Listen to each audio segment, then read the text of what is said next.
చదువుకున్న మాటలో ఇది కూడా ఒక అధ్యాయంగా మనకు కనబడతాం. మత్తయి సువార్త 21వ అధ్యాయము, అదే 1వ అధ్యాయం 21లో మనకు కనబడుతుంది. ఆమె ఒక కుమారుని కనును తన ప్రజలను వారి పాపం నుండి ఆయన రక్షించును గనుక ఆయనకు యేసు అని పేరు పెట్టబడింది. యేసు అనే మాట పుట్టినోట్లు చూస్తే రక్షకుడు అని అర్థం ఉంటుంది. పైన ఏం కనబడుతుందంటే రక్షించేవాడు ఆయన, కిందేమో రక్షకుడు అని కనబడతాం. ప్రియులారా గమనించండి, కన్యకు పుట్టాడని, లేకపోతే ఆయన కొన్ని సమస్యలు అనుభవించాడని, లేకపోతే కొన్ని పరిస్థితులను చూశాడని మనం చాలాసార్లు మాట్లాడుకుంటూ రక్షించేవాడు ఈయనే అనేటువంటి ఒక ప్రస్తావన కొరకు ఈరోజు మనము మాట్లాడదామని, లేకపోతే కొద్దిసేపు వీటిని ధ్యానం చేద్దామని ప్రభు సముఖంలో మీకు తెలియజేస్తున్నాను. చాలా మంది ఏంటంటే వీడి వలన మనకి ఒక లాభం కలుగుతుంది, వీడి వలన మనకి ఏదైనా అద్భుతం కలుగుతుంది, వీరిని నమ్ముకుంటే మనకి ఏదైనా సపోర్ట్ దొరుకుతుంది అని చాలా మంది లోకంలో ఉన్న మనుషుల్ని ఆశ్రయిస్తూ ఉంటారు. ఒకవేళ ఆరోగ్యము బాగాలేకపోతే ఒక డాక్టర్ని సంప్రదించాలి, ఈ డాక్టర్ కాకపోతే ఇంకొక డాక్టర్, ఆ డాక్టర్ కాకపోతే ఇంకో డాక్టర్. ఆ ఆరోగ్యానికి సంబంధించిన విషయానికి వస్తే ఖచ్చితంగా ఏదైనా ఒక డాక్టర్ని అయితే ఖచ్చితంగా సంప్రదిస్తాం.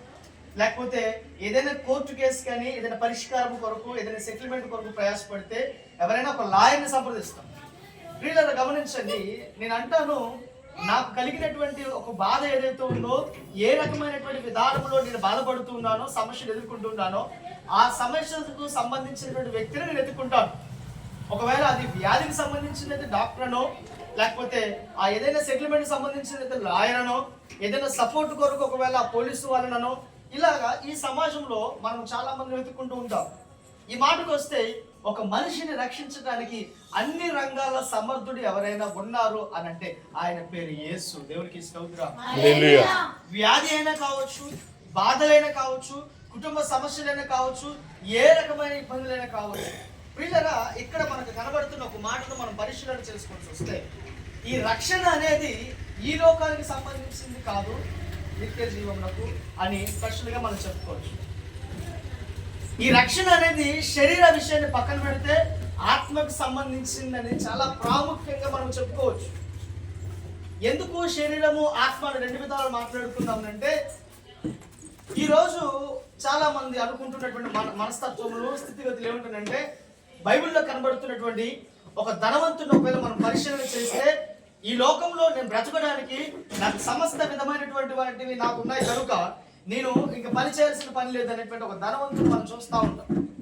ఈ లోకంలో ఆయన ఏం సంపాదించాడు, ఎలా సంపాదించాడు అనే విషయం పక్కన పెడితే, ఈ లోకంలో కావాల్సిన సమస్తం ఆయనకు ఉంది, డబ్బు ఉంది. ఎవరికైనా పనిచేస్తే ఆ వ్యాధిలో నుంచి విముక్తి కలగవచ్చు. ఒకవేళ ఏదైనా ఫైనాన్షియల్ ప్రాబ్లం ఉంది, చేతిలో డబ్బులు ఉన్నాయి, కట్టేసుకోవచ్చు.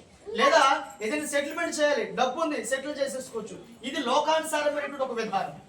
బైబిల్ చెప్తుంది ప్రియులారా, ఈ లోకంలో నువ్వు బ్రతికినటువంటి జీవితమే కాదు, ఆఫ్టర్ చచ్చిపోయిన తర్వాత కూడా నీ ఆత్మకు రక్షణ అనేది కావాలి.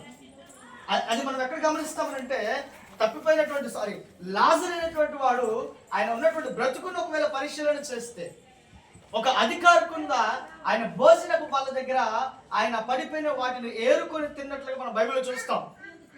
ఈ లోక రక్షణ కొరకు అనేకులు చూస్తారు, కానీ పరలోకపు యొక్క రక్షణ కొరకు ఎవరు ఆలోచించేది.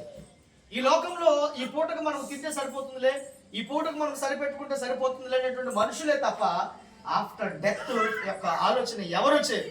అరే రేపటి సంగతి రేపు చూసుకొచ్చిన, ఇప్పుడు సంగతి మనకి కావాలి. దేవునికి స్తోత్రం.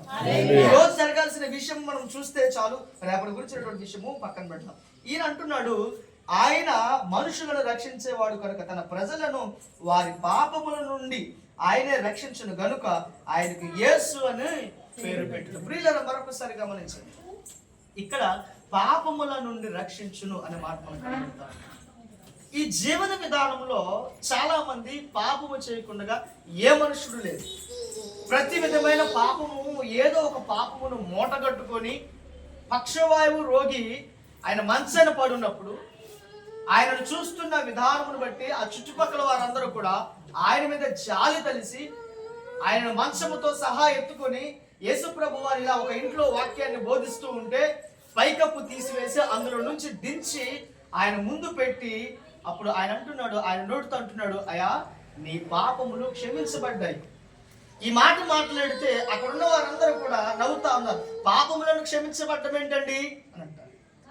ప్రియులారా గమనించండి, వాక్యమే చెప్తూ ఉంది, ఈ రోజు నేను చేసినటువంటి పాపము అది అతిక్రమము, నాకు అది పాపమై ఉన్నది.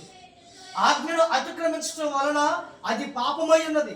ఈ పాపము పాపము పాపము మూట కట్టుకొని అది మొయ్యలేనటువంటి భారముగా ఈయన మంచాన పడినట్లుగా మనం బైబిల్లో చూస్తున్నాం.